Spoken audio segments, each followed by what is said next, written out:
රටේ අසරණ අයට ආණ්ඩුවෙන් ලබා දෙන දීමනාවට හුඟ දෙනෙක් කියන්නේ පින්පඩිය කියලා. ඒ මහජන ආධාරයේ ලබන 2,63,301 දෙනෙක් අපේ රටේ ඉන්නවා. එයාලට මාසයකට ලැබෙන්නේ රුපියල් 100ත් 300ත් අතර මුදලක්. ඒ පින්පඩිය තව පඩි කිහිපයකින් ඉහළට දාන්න අද රට හදන තැනදී කතා කරුණා. රට හදන තැන. පින්පඩි ලාභියෙකු වෙනුවෙන් එක් මාසයකට අවමේ රුපියල් 100 300 දක්වා ගෙවනු ලැබේ. 2011 ජූනි මාස 23 වෙනි දින මෙම මුදල සංශෝධනය කිරීම සඳහා අමාත්‍ය මණ්ඩලයේ සංදේශයක් අමාත්‍ය මණ්ඩලය වෙත යොමු කරන ලදී. අවමේ රුපියල් 500 සිට උපරිමය 10 දක්වා. කෝටි ගණන් මේ ආණ්ඩුවේ අනිත් ව්‍යාපෘති වලට කිරුළු බලන් දාන්න අර මේ ගොඩක් වියදම් කරනවා. ඉතින් මේ රුපියල් 100 තියෙන එක අඩුම තරම රුපියල් 1000 කරන්න ඔබතුමාලා කොච්චර කාලයක් ගනීද? ඒකට චීන ආධාර වල මොනවාරි ඕන වෙයිද? චීන ආධාර නම් ඕනේ නැහැ. තමුන්නාසලට තමයි ආධාර අවශ්‍යලදී. 299 කෝටි 4,45,600ක් වුණ මේක සියලු දෙනාම දෙන්න. කෝටි 200 යන ඔව් එච්චර මේ මිහින්යායගෙන් දෙකක් භාගයක්. ඔය වරකම් කරගෙන නම් පොඩ්ඩක් අඩු කරා නම් ඕක කරන්න පුළුවන්. තමුන්නාසන්තර මන්ද කන්ද කාලේ මොනවද? කන්ද කාලේ පක්ෂයට ආධාරව ගැද්දිලා ඒක ලැබුණ නැහැ කියලා කතාවක් තියෙනවා. නෑ ඒක පක්ෂ එකක්. ඒකනේ මම කියන්නේ ඇමතුමා මහ ජනතාවගේ සල්ලිනේ. මුළු මුදල් ප්‍රමාණය 79,71,239යි. 79,71,239. මුළු වියදම දාන ලද්දේ අමාත්‍යාංශය විසිනි. ගරු කතානායකතුමනි, දැන් විදේශ කටයුතු අමාත්‍යාංශය ලංකාවේ ප්‍රතිරූපය සඳහා පිටරටකදී ලංකාව ගැන යමක් කියන එක අපිට පිළිගන්න පුළුවන්. නමුත් විදේශ කටයුතු අමාත්‍යාංශයේ කටයුතු ගැන වැල්ලවායේ බුත්තල පැත්තේ තියෙන දැයට කිරුව ප්‍රදර්ශනයේදී කියන්න ගිහිල්ලා 79 ලක්ෂයක් වියදම් කරපු එක අපිට තේරුම් ගන්න බෑ. ඌව වෙල්ලස්සේ බුත්තල මේ ප්‍රදර්ශනයට පැමිණෙන අහිංසක ජනතාවට එක්සත් ජාතීන්ගේ මහා මණ්ඩලය කොයි විදිහටද වැඩ කරන්නේ, තානාපති සේවාවල් කොහොමද වැඩ කරන්නේ ආදී හඳුන්වා දීම කිසි ලෙසකින් රටට ආඩුවක් නෙමෙයි. ප්‍රශ්නේ එතුමා ගුවා මේක මේ එක්සත් ජාතිකයේ සංවිධානයේ කටයුතු ගැන පෙන්වන්න එතන ප්‍රදර්ශන අනුරුවක් හැදුවා කියලා එක්සත් ජාතිකයේ සංවිධානය. එතකොට ඒකේ අනුරුවේ කොටසක් හැටියට ඔබතුමාලගේ ආණ්ඩුවේ ප්‍රතිපත්තියත් එක්කම ගැලපෙන විදිහට උපවාස කරන්න ස්ථානිකුත් හදලා තිබ්බද? යාළුවන් අතර ප්‍රශ්න ඇති වුණාම මේ වගේ බොළඳ ප්‍රශ්න අහනවා. අතුරු ප්‍රශ්නාංක 3 නැත. මොකද මේ වගේ දේවල් ගැන අහන්න ප්‍රශ්නක් නැත. අතුරු ප්‍රශ්න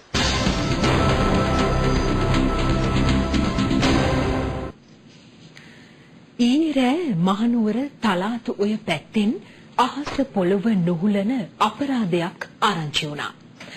මහනුවර ධර්මරාජයේ ඕලෙවල් පන්තියේ හිටපු තිනුල හිතක් පපුවක් නැති කෙනෙකුගේ උණ්ඩයකට බිලි වෙලා. මේ විදිහට අකාලයේ මරු දකින්න තිනුල කිසිම වරදක් කළේ නැහැ. කරපු එකම වරද ගමට වෙච්ච වින්නහියක් වෙනුවෙන් ගමේ අයත් එක්ක එකතු වෙච්ච එක විතරයි.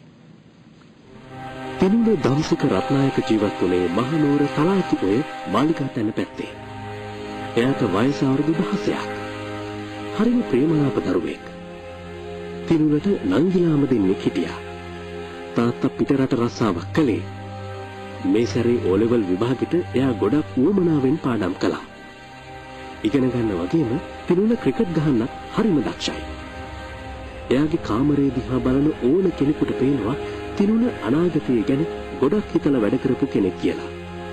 ඊයේ රෑ තිනුලගේ ගෙවල් පැත්තට හුරු පැනලා. අහල පහලාය කෑ ගහන සද්ද ඇහුන හින්දා තිනුලත් අතට අවුච්ච බැට් එකක් අරගෙන මහරෑම වත්තට පැන්නා. ඒ හොරාගේ ෆලෝ කරගෙන ඉන්නේ. පුතා උඩ දිකෝ නම් මේ හොරා බල්ලට එනවා අම්මි ගෙට යන්න කියලා. ඒත් එක්ක මට වුණා කියලා. මම තිනුල කියලා.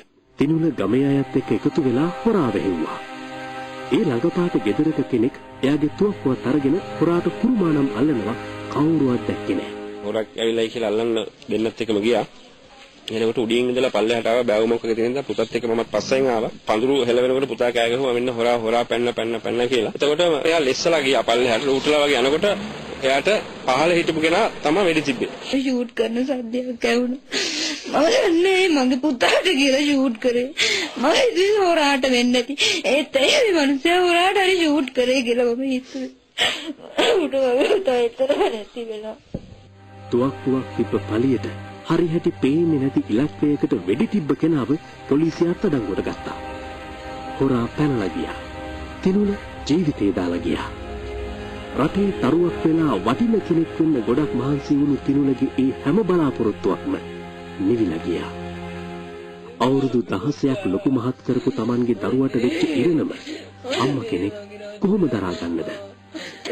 ගෙදර හැමෝම තිනුල නැති දුකේ පුදුම විදිහට තැවෙනවා.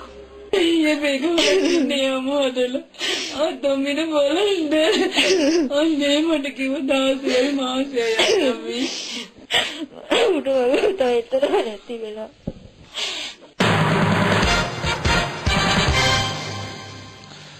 කරුවල වෙලාවේ හොරු විදිහට මරු ඇවිත් දරු පැටියෙක් බිලිගත් හැටි. අම්පාරේ හදිසි ආපදා තත්වයක් ඇති වෙලා ගොඩක් පැටි වතුරෙන් යට වෙලා පාරෙන් යන්න එන්න බැරි හින්දා උඩින් තමයි හැමදේම කරන්න සිද්ධ වෙලා තියෙන්නේ. අම්පාරට සහන සලසන්න හදිසියෙම පැසිෆික් ගුවන් කලාපීය මධ්‍යස්ථානයකුත් කොළඹ පිහිටවලා. මේ ඔබ දකින්නේ ඇමරිකානු ගුවන් හමුදාවේ පැසිෆික් කලාපීය මූලස්ථානයෙන් කොළඹ අලුතින් පිහිට වූ කාර්යාලයේ දර්ශනයයි. හැමෝම මේ විදිහට වෙහෙසෙන්නේ හදිසි ආපදා තත්ත්වය ඇති වූ ප්‍රදේශවලට සහන සලසන්නේ කොහොමද කියලා බලන්න. ආපදා තත්ත්වය ඇති වෙලා තියෙන්නේ අම්පාරේ. මේ ප්‍රදේශයට ගෝණීන් සහන සලසන සැලසුම හදන්න රටවල් 16ක් එකතු වෙලා.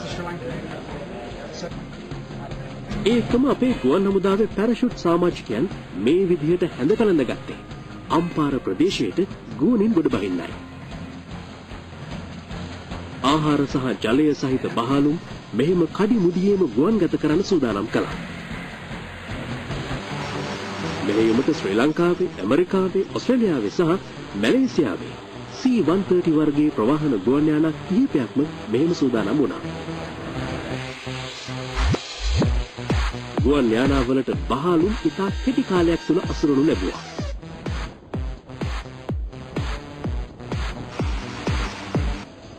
මුලින්ම ගුවන්ගත වුණේ ශ්‍රී ලංකා ගුවන් හමුදාවට අයත් C-130 වර්ගයේ මේ ගුවන් යානය. අම්පාරට ගුවනින් ගොඩ බහින්න අපේ පැරෂුට් බටයනු ඒ යානාවේ හිටියා. ඊළඟට එක පෙරට ගුවන්ගත වුණේ ඇමරිකානු ගුවන් හමුදාවට අයත් මේ C-130 ගුවන් යානා 3යි. රාජකීය ඕස්ට්‍රේලියානු ගුවන් හමුදාවෙන් ආපු C-130 වර්ගයේ නවීනතම ගුවන් යානාවේ අපේ රටේ කෙනෙකුත් හිටියා. දැන් මේ මැලේසියානු ගුවන් යානාවෙන් ඒගොල්ලෝ දැන් යන්නේ එයා ඩ්‍රොප් එකක් කරන්න. එක් පෙරට මේ ගුවන් යානා සියල්ලම අම්පාර බලා ඉගිලිලා ගියා.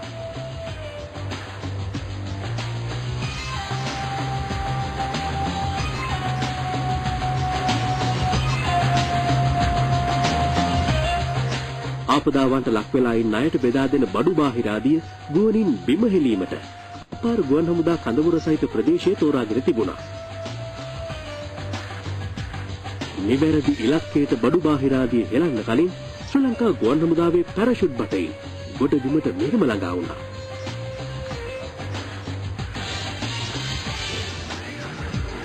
නිසි පරිදි ඔවුන් ස්ථානගත වීමෙන් අනතුරුව ගුවනින් ගෙන බඩු බාහිර ආදිය එම ප්‍රදේශයට මුදා හැරියා. මෙහෙයුම සාර්ථකව නිම කළ රටවල් 4කට අයත් C-130 ගුවන් යානා 6ක් රත්මලාන ගුවන් හමුදා කඳවුරට ආයෙත් ළඟා වුණා. මේ විදිහට අවසන් වෙන්නේ මෙවර පැසිෆික් ගුවන් ප්‍රවාහන රැළියේ එක ක්‍රියාකාරකමක්. පසුගිය දිනවල අපේ රටේ පැවැත්වුණු පැසිෆික් ගුවන් ප්‍රවාහන රැළියට අනුග්‍රහකත්වයේ සැපයුවේ ශ්‍රී ලංකා ගුවන් හමුදාවයි. සතියක් පුරා පැවති මේ රැළිය අද සවස සාර්ථකව නිමා වුණා. රටවල් 16ක් සහභාගී වූ එම රැළියේදී ඊයේ පැවති පුහුණු ව්‍යාපෘතියක් තමයි ඔබ මෙච්චර වෙලා දැක්කේ.